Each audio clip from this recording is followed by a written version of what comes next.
جو مقدس ترین ہے، اور اس کے ساتھ آپ نازیبا اشارہ کر رہے تھے، ٹی وی چینلز نے اس کو کاٹا پھر نہیں چلایا، تو یہ مناسب تھا ایوان کے اندر؟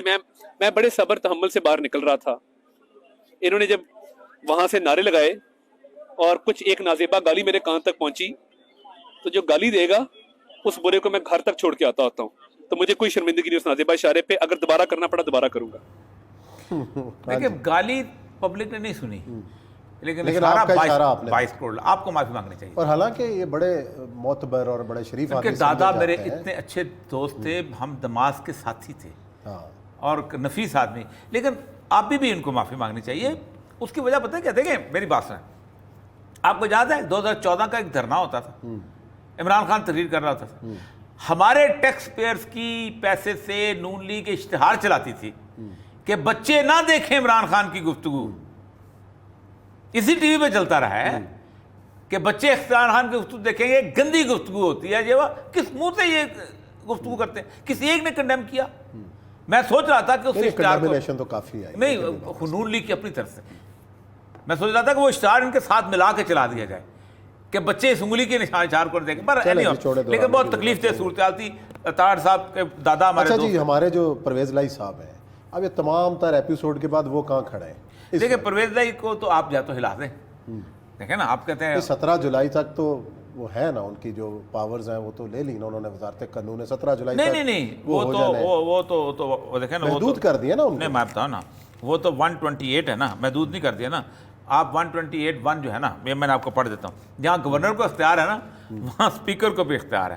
یہ دیکھیں 128 پڑھ دیتا ہوں۔ معاملہ عدالت جائے گا، ہاں پھر جائے گا تشریح وہ کرو جی۔ ایک پاٹے فلم تھی اچھا ظریف کی، ہاں، تو اس میں ظریف کی ایک عدالت ہوتی ہے، ماما جی دی عدالت، ماما جی کی عدالت۔ تو وہ آ کے نا بیٹھ جاتا ہے، تو وہ کہتے ہیں 2 مقدمہ پیش ہوتا ہے، اس نے کیا ہوا؟ اس نے کہا یہ مجھے دیوار بناتا ہوں تو یہ گرا دیتا ہے، تو اس نے کہا تم کو گراتا ہے؟ کہتا ہے یہ بناتا ہے، کہتا ہے تم بنائے جا تو ڈھائے گا۔ گرایا جائے۔ یہ ہمارے ہاں یہ 128 میں یہاں میں نے یہ کہا نا کہ گورنر کو پاورز ہیں، وہ اگر فلیٹیز میں بلانا چاہے بلا سکتا ہے، لیکن 128 کہتا ہے کہ an ordinance promulgated under the article shall have the same force effect provincial assembly is in session if satisfied that circumstances exist which render it necessary to take immediate action۔ Speaker کی موجودگی میں ایک تو deputy speaker نہیں بیٹھ سکتا، speaker کی موجودگی میں پروروگ کرنے کا اختیار on the basis of speakers request ہوتا ہے۔ اب وہ اس دوران آرڈیننس آیا، انہوں نے پاس کر کے ختم کر دیا۔ اب یہ بحث چلے گی ٹیکنیکل، اس ٹیکنیکل بحث میں ایک بات ہوگا کیا؟ آج ہے 15 جون، 15 دن رہ گئے ہیں، ان 15 دنوں میں لوگوں کی پیز بننی ہے، لوگوں کی پیمنٹس ہونی ہیں، بجٹ کے حساب سے سارا کچھ نیا بجٹ آنا ہے۔ 11 مہینے کا بجٹ بنتا ہوتا ہے کیونکہ اگلے مہینے کی جو پے وہاں سے اگلے سے شروع ہوتی ہے۔ جی، اے جی آفس جو ہے وہ اس بات کا انتظار کرے گا کہ بھائی جان کس کا آرڈر میں مانوں۔ صحیح بات۔ اے جی آفس 1 روپیہ جاری نہیں کر سکتا اگر وہ اتھینٹیکیشن آف دا بجٹ نہ ہو۔ اب یہ کہاں پیش تو کر دیا، اپروو بھی وہیں ہوگا، اپروول کے لیے اسمبلی کا، اچھا ڈیمانڈ آف گرانٹ بھی وہیں پیش ہوگی، پھر اچھا اپروول کے لیے ایک ایسے تو نہیں ہاتھ کھڑا کرنا، آپ ایک ایک شک پڑھتے ہیں، میں صحت کے لیے اتنے مانگتا ہوں، میں فلاں کے لیے اتنے مانگتا ہوں، میں فلاں فنانس بل پیش کرتے ہیں، یہ اتنی لمبی کارروائی ہے، اس کا حساب ہے، بجٹ کی بحث بھی وہیں ہوگی، تو آپ نے مذاق بنا دیا نا بنائی طور پہ۔ اب مذاق کس بات پہ بنایا؟ اور مجھے بہت تکلیف ہے اس بات کی کہ 2 بیوروکریٹس ہم وہاں پیش نہیں کریں گے۔ طاہر القادری صاحب یہ آئیں گے اور ہم ان سے پوچھیں گے کہ ان کے جو دکھ ہے ثانیہ کا وہ کس لیے ہے، کہ ہم ان بیوروکریٹس کو پیش نہیں کرنا چاہتے کہ جنہوں نے کسی کے کہنے کے اوپر گولیاں چلائی تھیں۔ سیاستدان عجیب و غریب چیز ہوتا ہے، اس کے پیچھے اسٹیبلشمنٹ عجیب و غریب چیز ہوتی ہے۔ اسٹیبلشمنٹ کی ریت کی بوری ہوتی ہے سیاستدان، اور سیاستدان کی ریت کی بوری ہوتی ہے بیوروکریٹ۔ یہ ریت کی بوریوں کا گیم ہے جو پاکستان میں چل رہا ہے، اور ریت کی بوری کو سب سے زیادہ پروٹیکٹ کرتے ہیں، اس لیے کہ کل کو اس کی جان کی حفاظت کرنی ہے اس نے۔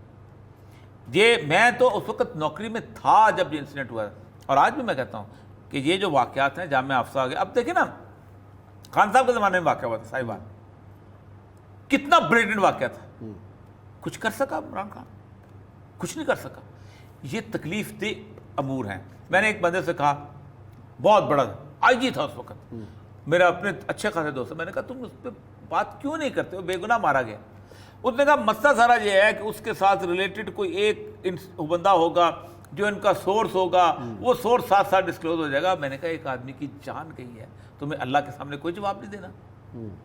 یہ چیف سیکرٹری اور یہ آئی جی کل کو اگر کسی طور پر بھی کسی اور کے ساتھ جائیں گے تو وہ بھی ان کو اسی طرح پروٹیکٹ کرے گا.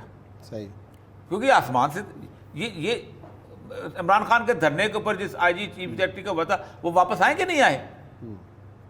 یہ جو عمران خان دھمکی دیتا ہے میں تمہیں چھوڑوں گا نہیں, یہ کوئی سب کو چھوڑ دے, سب بس ایسے ہی ہے, سیاست اور حقیقت یہ بوریاں ہیں, ریت کی بوریاں. آپ کو ایسے ہی چلتا ہے. آپ پتہ نہیں کون روک لگائے گا, کون سسٹم کون ٹھیک کرے گا, یہ تو بڑی لمبی بحث ہے. یا بریک لیتے ہیں, بریک کے بعد آئیں گے اور گفتگو کا سلسلہ شروع کریں گے جناب طاہر القادری صاحب سے.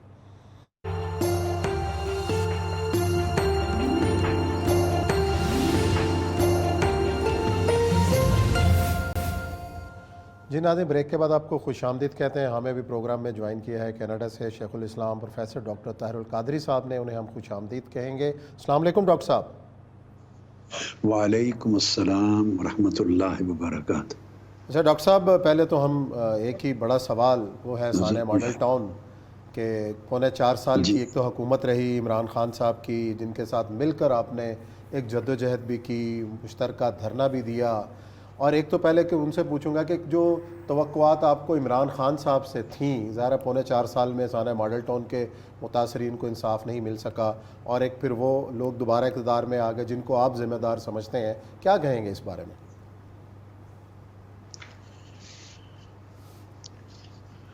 آپ کا سوال ایڈریس کرتا ہوں, اور اس سے پہلے اجازت ہو تو میں ایک کسی اور کے لیے کلمہ تشکر کہنا چاہتا ہوں. اس کی آپ اور اوریہ مقبول جان صاحب اجازت دیں تو میں 1 منٹ آدھا منٹ آپ کا شکریہ, بہت شکریہ. چونکہ وہ آپ سے ریلیٹڈ نہیں ہے مگر میرے ذہن پر ایک اخلاقی ذمہ داری ہے. یہی سوال کل ہوا مجھ سے, اور کل پروگرام تھا مجیب الرحمان شامی صاحب کے ساتھ اور اجمل جامی صاحب کے ساتھ. وہ بشمول اس سوال کے اور بھی بہت سے سوال پوچھنا چاہ رہے تھے, مگر میرا فوکس تھا سانحہ ماڈل ٹاؤن کی جو پیش رفت ہے اسے ہر صورت کمپلیٹ کروں. سو اسی میں وقت ختم ہو گیا, اور میں ان کے دیگر سوالات جو پوچھنا چاہ رہے تھے ان کو ایڈریس کرنے کا ٹائم نہیں بچا. مگر یہ امر ہے کہ انہوں نے آغاز سے آخر تک جس خوش اخلاقی, محبت اور رواداری, وفاداری اور احترام کا ثبوت دیا, باوجود اس کے کہ ان کے کئی سوال ایڈریس نہیں ہو سکے اور کوئی چیزیں وہ سمجھتے تھے کہ ان کے دائرہ آزادی میں نہیں ہے ڈسکس کرنا, مگر ان کی اس وفاداری اور احترام پر میں اپنے تشکر کے جذبات ان کو بھیجنا چاہتا ہوں آپ کی وساطت سے اس پروگرام جی بے شک, اور اپنے احترامات بھیجنا چاہتا ہوں. ہمارے استادوں میں سے ہیں جی شامی صاحب تو, اور اللہ تعالیٰ ہمیں بھی ایسی احترامات بھیجنا چاہتا ہوں. اور یہ مقبول جان صاحب ایسی وفاداری اور احترام کے رویے آج نہیں رہے ہیں, نہیں رہے, یعنی ان کا فقدان ہوتا جا رہا ہے. تو میں نے چاہا کہ میں شکریہ ادا کروں, ورنہ میری طبیعت پہ بوجھ رہتا. شکریہ. اب آپ کا بھی شکریہ کہ آپ نے اجازت دی اپنے پروگرام میں. نہیں بسم اللہ سر, ہمارے تو شامی صاحب بزرگ ہیں ہمارے, اور ہم تو استادوں کے سمجھتے ہیں. جی بسم اللہ. اچھا, اگر آپ نے پہلی بات یہ پوچھ ہی لی ہے عمران خان صاحب کی, تو میں یہ مسئلہ کل بھی تھا تو میں اس کا جواب پہلے ہی دے دیتا ہوں تاکہ رہ نہ جائے.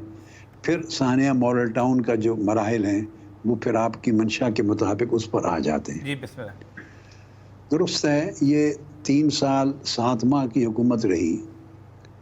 ہمیں عمران خان صاحب یا ان کی حکومت سے عدالتوں میں جو کچھ ہوتا رہا اور ہو رہا ہے اس حوالے سے تو کوئی شکوہ نہیں ہے, کیونکہ عدالتوں میں کارروائی کی تاخیر اور جو حربے ہوتے ہیں اس نظام کے, وہ شاید وہ کہیں گے کہ میرے بس میں نہیں. یہ جس پر آپ تھوڑی دیر پہلے میں سن رہا تھا, اور یہ مقبول جان صاحب اسی نقطے کو ڈسکس کر رہے تھے چند جملے, اس پر ہم بعد میں آتے ہیں. تو یہ شکوہ تو نہیں ہے عدالتی کارروائی کا, مقدمات کا, نہ ہم نے انہیں کہا نہ شکوہ ہے. ہمارے شکوے دوسری نوعیت کے ہیں جو ان کی ایگزیکٹو پاورز میں آتے تھے، ٹھیک ہے، ثانیہ ماڈل ٹاؤن کے حوالے سے، مگر اس پر انہوں نے کان نہیں دھرا جو ان کی ذمہ داری بنتی تھی۔ اچھا یہ ذرا سا میں اس کو لفظ ذرا سا شکوہ سے تفصیلاً، زیادہ چونکہ آپ بنیادی طور پہ قانون کے میں عرض بھی ایک کرتا ہوں، ماہر ہیں۔ جی بسم اللہ، عرض کرتا ہوں، جی بسم اللہ۔ میں عرض کرتا ہوں، اور یہ مقبول جان صاحب جن پولیس افسران کا ذکر میں آج کرنے لگا ہوں آپ کے پروگرام میں، ٹھیک ہے، یہ سارے کے سارے یعنی اس وقت کے آئی جی جو سکھیرا صاحب تھے، پھر ان کے نیچے ڈی آئی جیز، پھر جملہ ایس ایس پیز، پھر ایس پیز اور ڈی ایس پیز، یہ پورا افسران کا ایک لشکر تھا۔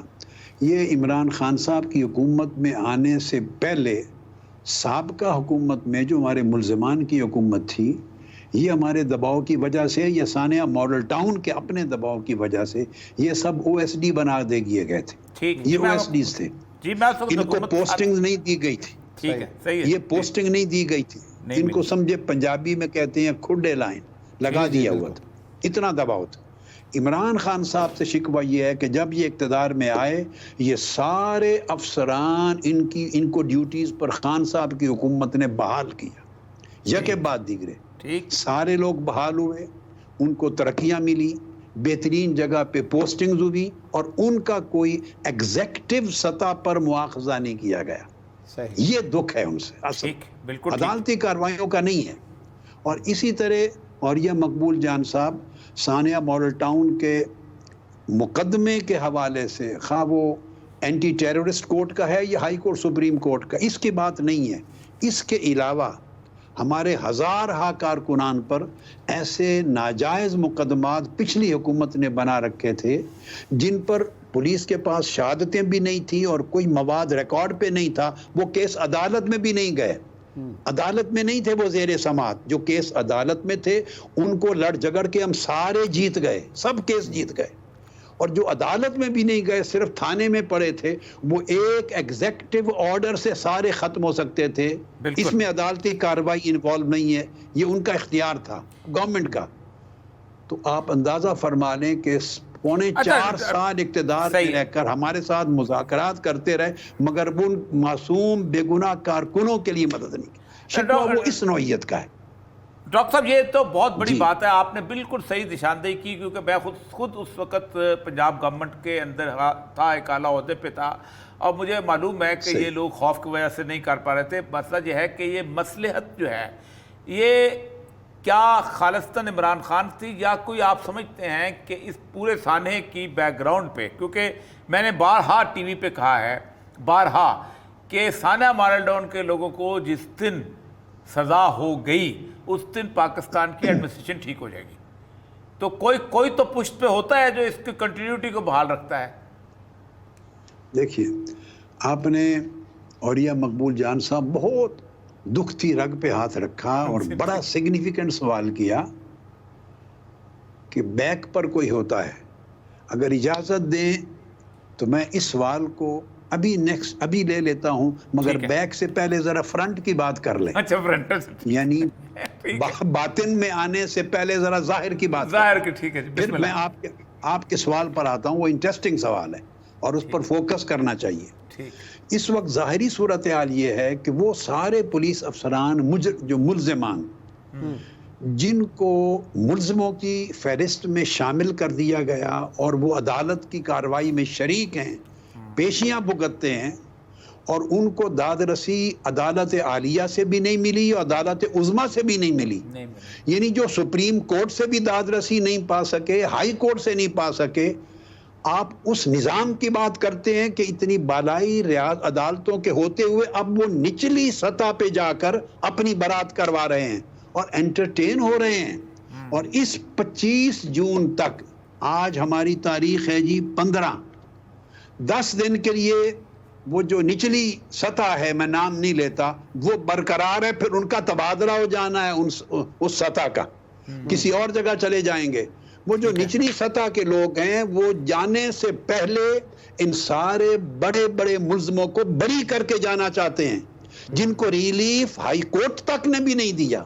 اور یہ وہ لوگ ہیں، اور یہ مقبول جان صاحب، جن کو 8 10 12 کروڑ لوگوں نے 12 گھنٹے تک ٹی وی اسکرین پہ دیکھا. میں عام لوگوں کی بات نہیں کر رہا جو پردے کے پیچھے تھے, نہیں, جو فرنٹ پر تھے, جو مسلح تھے, D S Ps, S S Ps, S Ps موقع پر موجود تھے, جو اپنے گن مینوں کو آرڈر دے کر گولیاں چلوا رہے تھے, جنہوں نے شازیہ مرتضیٰ کو شہید کروایا, سامنے کیا, جنہوں نے تنزیلہ امجد شہید کو شہید کیا, 14 لاشیں گرائیں, یہ جن کو پوری قوم پہچانتی ہے کہ یہ ایس ایس پی ہے, یہ ایس پی ہے, یہ فلاں فلاں جگہ کا یہ شخص ہے, جن کے نام بھی موجود ہے دنیا کو کہ یہ ٹی ایم او علی عباس بخاری ہیں, یہ سامنے کھڑے ہیں, اسکرین پر دنیا دیکھ رہی تھی. یہ ڈی آئی جی رانا عبد الجبار ہیں, اسکرین پر دیکھا جا رہا ہے. یہ طارق عزیز ماڈل ٹاؤن کے ایس پی ہیں, یہ آرڈر دے کے شہید کروا رہے تھے. یہ لوگ بری ہونے جا رہے ہیں. جب دیکھیے اوپر کے سیاسی لوگوں کی گرفت پہلے نہیں کی اس نظام نے, جس نظام کی آپ بات کرتے ہیں, میں آپ کا ہم نوا ہوں, یہ نظام سیاسی لوگوں کی تو پہلے گرفت نہیں کر سکا, وہ اس طرف چھوٹے. اس کے لیے ہم سپریم کورٹ گئے, 4 سال سے ہماری اپیل ابھی ہے, ابھی تاریخ نہیں لگی سماعت کی. اچھا ڈاکٹر صاحب, اس میں سب سے اہم ترین رول جو ہے, یہ بری ہو گئے. اگر یہ بری ہو گئے, اور آپ دیکھیے جے آئی ٹی کا جو معطل شدہ میٹر ہے, جس کو سٹے آرڈر کو 3 سال ہو گئے سپریم کورٹ کے آرڈر کے خلاف, ہائی کورٹ نے سٹے آرڈر دے رکھا ہے, کسی نہ کسی دن اس کا فیصلہ ہوگا. اگر انہوں نے فیصلہ کر دیا, جے آئی ٹی بحال ہو گئی, اور یہ سارے ملزمان مجرم ثابت ہو گئے چالان میں, اور عدالت میں وہ اگر رپورٹ پیش ہو گئی, تو یہ پہلے بری ہو چکے ہوں گے. اب ان کا ٹرائل کون کرے گا؟ تو یہ تو چھوٹ گئے. لگتا یوں ہے کہ جے آئی ٹی کو روکا گیا ہے تاکہ نچلی سطح سے یہ سارے لوگ بری ہو جائیں. جب بری ہو جائیں گے, کہیں گے لے جاؤ اپنی جے I T, J I T کا چالان سبمٹ ہوگا, تو یہ ملزم ہی نہیں ہوں گے. اب رہ جائیں گے صرف نچلے پولیس والے کانسٹیبل, اور کہا جائے گا آپ کانسٹیبل ہیں, مقدمہ چلا لو ان کے ساتھ. یہ ہے اس ملک کا. اچھا اس میں ایک اور چیز جو ہے ڈاکٹر صاحب, آپ نے سکھیرا صاحب کا نام لیا. میں اس وقت چونکہ ان میٹنگز کو مجھے پتا ہے, میں ہوتا تھا. یہ سارے کے سارے جو تھے ایک آدمی کا نام لیتے تھے, اور اس کا نام تھا توقیر شاہ.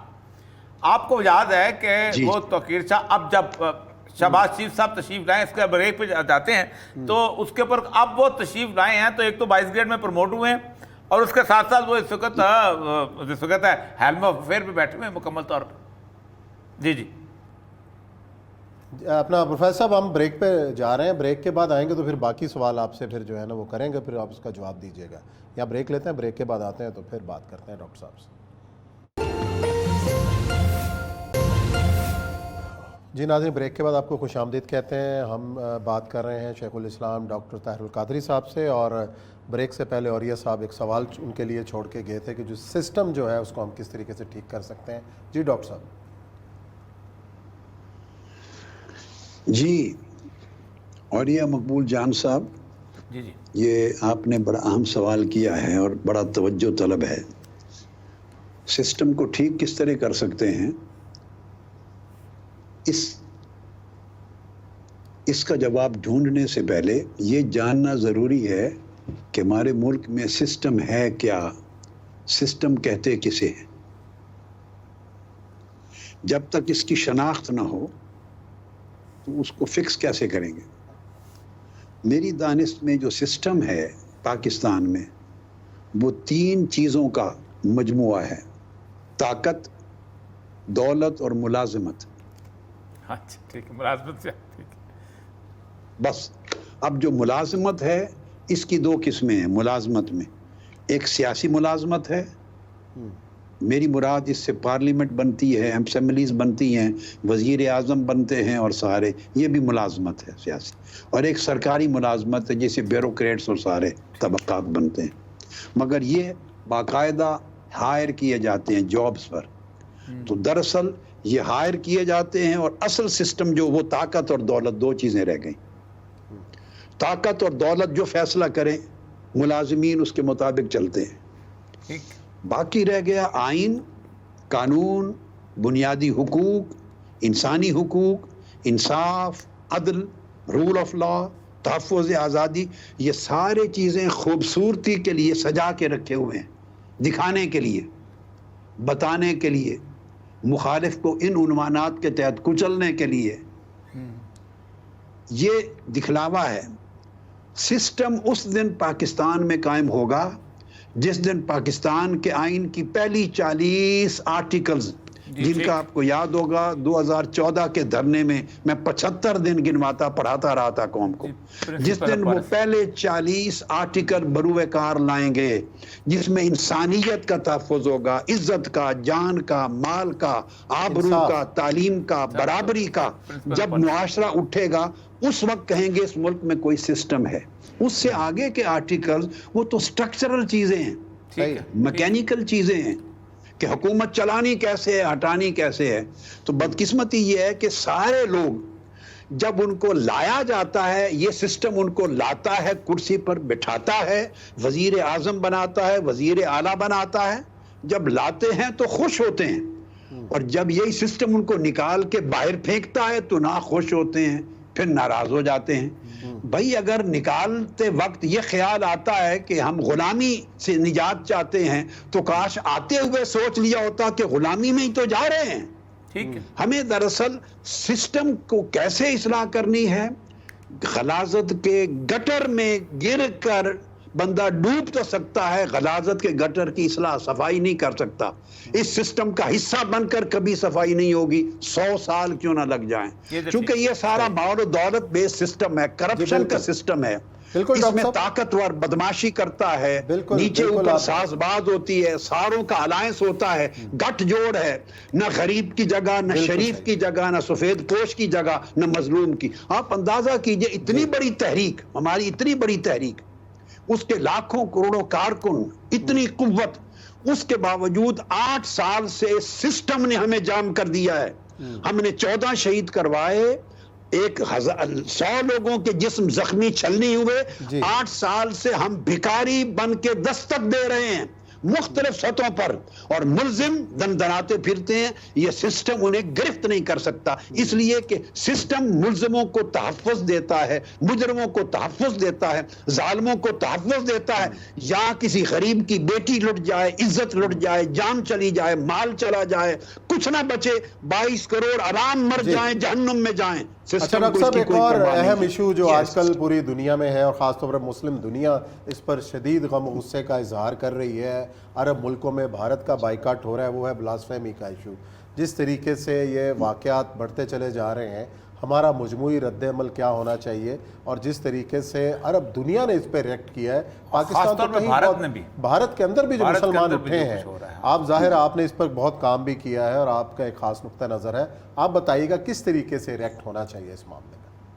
یہ میں اور یہ مقبول جان صاحب اور محمد عثمان صاحب عرب دنیا کو واقعتاً اپریشیٹ کروں گا. ان ایکسپیکٹڈلی جس جرت کا انہوں نے اور بے باکی کا مظاہرہ کیا ہے، یہ پہلے کم ہوتا تھا، کبھی نہیں. ٹھیک. دیکھیے بھارت میں حضور نبی اکرم صلی اللہ علیہ وسلم کی ذات اقدس کے لیے بے باکی کے ساتھ گستاخی کی گئی. آپ کی ذات اقدس اور آپ کی پاک اور طاہر سیرت طیبہ پر زبان درازی کھولی گئی. 1.25 ارب یا 1.5 ارب مسلمانوں میں کوئی کمزور سے کمزور ایمان والا شخص بھی اس بات کی اجازت نہیں دے سکتا. اب یہ امت مسلمہ کے جذبات مجروح ہوئے. انڈین گورنمنٹ کو خود اس کا ادراک ہونا چاہیے کہ وہ سیکولر گورنمنٹ ہونے کا دعویٰ کرتی، ان کا کانسٹیٹیوشن، جس کا مطلب ہے کہ وہاں انسانی حقوق ہیں، انسان کی عزت ہے، اس کے جذبات کا احترام ہے. تو گرفت کرنی چاہیے تھی ان درندوں کی جنہوں نے زبان درازی کی اور 1.25 ارب 1.5 ارب مسلمانوں کے ایمانی جذبات کو مجروح کیا. اگر ان کو سزا دے دیتے یورپ میں تو اور انڈیا اپنے قانون کے مطابق ایکشن لے لیتا، احتجاج ختم ہو جاتے. بالکل مذمت کرتے ہیں، ایکشن نہیں لیا، اور یہی وجہ ہے کہ ان کو جو ہے وہ ہولہ چری ملی. اور جس طریقے سے معاملات الٹا مسلمانوں کو گرفتار کیا جا رہا ہے، ان کی املاک کو گرایا جا رہا ہے، آگ لگائی جا رہی ہے، بھی سوچنے کا مقام ہے. اور یہی جو ہمارا احتجاج ہے ان کو مجبور کر سکتا ہے کس طریقے سے وہ باز آ جائیں. بہت شکریہ ڈاکٹر صاحب آپ کا، آپ نے ہمیں ٹائم دیا. کل انشاءاللہ پھر ملاقات کریں گے نئے موضوعات کے ساتھ. اللہ حافظ.